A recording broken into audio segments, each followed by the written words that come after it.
Have you lost your faith in humanity? I know I have. Let's fix that with another episode of Extremely Happy Stories. Gordon Ramsay shocks school cafeteria manager who called in to talk show asking for a substitute chef for the day. A short-handed school cafeteria manager called into a BBC Radio 2 talk show asking for help in her kitchen, and everyone was stunned by what happened next. Tina Clark had been listening to celebrity chef Gordon Ramsay talk about his latest TV show, Future Food Stars. I don't know what this is. Tina told the host Vernon Kay she was cooking on her own. Uno, one, loneliest number, all that jazz. At Edward Peak Middle School, one of her cooks was out sick. The alternative staff member was unavailable after testing positive for the sickness. Tina then cheekily asked for Ramsay to come help her in the kitchen later that day when she needed to prepare school meals for 300 pupils. Tina told the radio show, "I'm cooking here on my own. I work in a school kitchen and my chef has gone off sick and I have another one off with the COVID, and I just wondered if Gordon would come help me today and give me a hand." I mean, that's all I want. I just want a hand from one of the most famous chefs in the world. Just give me that. Just give me a hand. Just a little hand. Just a little tiny baby hand. Or maybe the biggest hand in the world, one of the biggest chefs in the world. How about that? Ramsay had to decline. Aww. But he sent one of his chefs, Rob Roy Cameron, directly to Bedfordshire to assist. Tina was nervous about what school officials would say. Really? I don't think we want a famous chef here to feed our children delicious food. Give them mutton. I don't know if mutton is a thing. Where is that from? But the head teacher, Miss Linnington, welcomed Rob Roy into the kitchen, which sent a huge buzz around the school. He was put to work straight away, making cauliflower cheese for the Church of England school that teaches pupils in year 5 to year 8. Tina told them his food tasted amazing, even though he was not allowed to use salt, to his shock. How do you not use salt? I gotta find this thing now. That's not the whole article. Maybe that is. Maybe that was the end of it. All right. He wasn't allowed to use salt, but the food was banging, and everybody loved it at the end. Goodbye.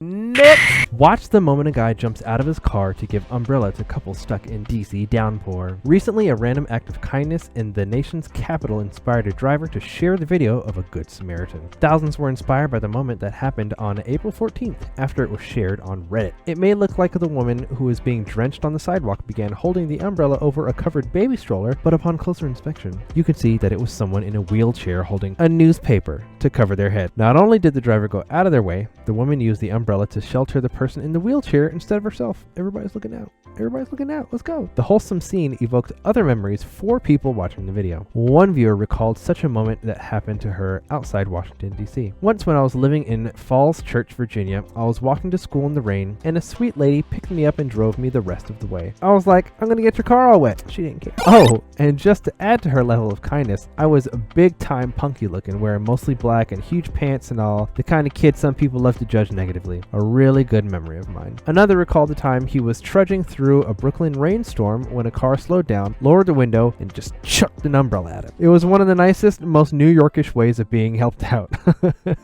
"Here, take this!" "This happened to us in DC," wrote another. "Wife and I got stuck under a tree on the sidewalk with a stroller with 2 kids. A guy pulled over and threw an umbrella out the window. Won't ever forget that." One viewer's father worked for the New York Jersey Transit, so he had a lot of umbrellas that came from Lost and Found.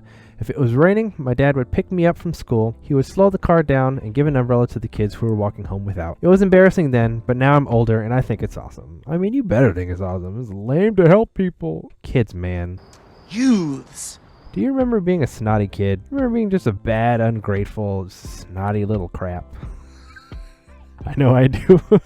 Another keeps a car seat in his trunk even though he doesn't have any kids of his own. I do it because once I stopped to help a mom and baby caught in the rain, but without a car seat, she couldn't ride with me. I let them wait in my car with me. I mean, that's super prepared. Leaving a car seat just in the off chance that you're going to find somebody who needs a car seat. That's dedication. I see you. I see you. Now I know that if it happens again, I can safely transport a baby or toddler if I ever see someone in a similar situation. Look at that forethought. Look at that proactivity. Look at that non-reactionary existing. Yeah, we can all learn from the people who think about other people first and then decide to prepare for the people that they may or may not see, because that's just the right thing to do. Next! High school teens swoop in to support 6th grade stranger when no one would sign his yearbook. That's sad. Oh, I had people sign my yearbook. I would be so devastated if nobody would sign my yearbook. Oh man. Beyond the sad start to this story is an avalanche of love and kindness by high school teens who swooped in to lift a much younger stranger who was feeling down. A 6th grader at a charter school in Westminster, Colorado was depressed and disgusted with himself. Oh no. He was depressed and disgusted with himself. I was like, why got anybody get a friend to sign my yearbook? Not even one. Because almost no one would sign his class yearbook. A glossy book of photos sold to... who needs an explanation about what a yearbook is? Since he didn't collect any notes from classmates beyond 2 teachers, the preteen wrote a note to himself in the page. He wrote in his own yearbook. You wrote in your own yearbook. And then 2 teachers. That's so sad. Oh, I want to go back in time and be your friend again. Because... no one deserves that. Oh. And what did the note say? Hope you make some more friends. It's like the only thing that he wants in the whole world is some friends. It broke his mother's heart, so she posted a photo of his autograph to a Facebook group for parents at the school. And I'm glad it went well. She was overwhelmed with how much love and encouragement she received from the parents. And some of them showed their kids, which hatched a plan in the minds of 3 grade 11 teens at the local high school. Simone Lightfoot called the post soul-crushing. Just like... yeah, that's what it sounded like to me too. After fellow student Logan South told him about it, they rounded up a huge posse of friends, including Joanna Cooper, even though none of them had ever met the middle schooler or his family, and headed to the Academy of Charter Schools. We walked in and we were like, where's Brody at? And they're like, yeah, he's in the back. And we're like, Brody, we're here to sign your yearbook, bud. They took turns writing in the book, and when it was all done, the pages had 100 entries, including long paragraphs with words of encouragement, advice, and even a few phone numbers. Cooper wrote, I know we don't know you, but I know you are the coolest kid. If you ever need anything, call your senior friends. And then, seeing Brody's newfound popularity, everyone in his own class started signing the yearbook. That's right, you better. Because you didn't do it at first. Think that he was... oh my gosh. Let that be my child in the future, not signing a kid's yearbook and he has no friends and he writes a note to himself in his own yearbook. Better love the world. Gosh darn it. I'm glad he got some encouragement from people. Even though it's strangers, I mean, it's still meaningful. Like, they were thinking about him because no one else was thinking about him. I mean, they went out of their way to, like, go find him, which is kind of cool. Next! Woman about to be evicted was saved by neighbors who bought the home for her. Oh my gosh. Could you imagine just having your neighborhood buy your home for you? Wow. I mean, look at that picture. Look at all those people. Oh my gosh.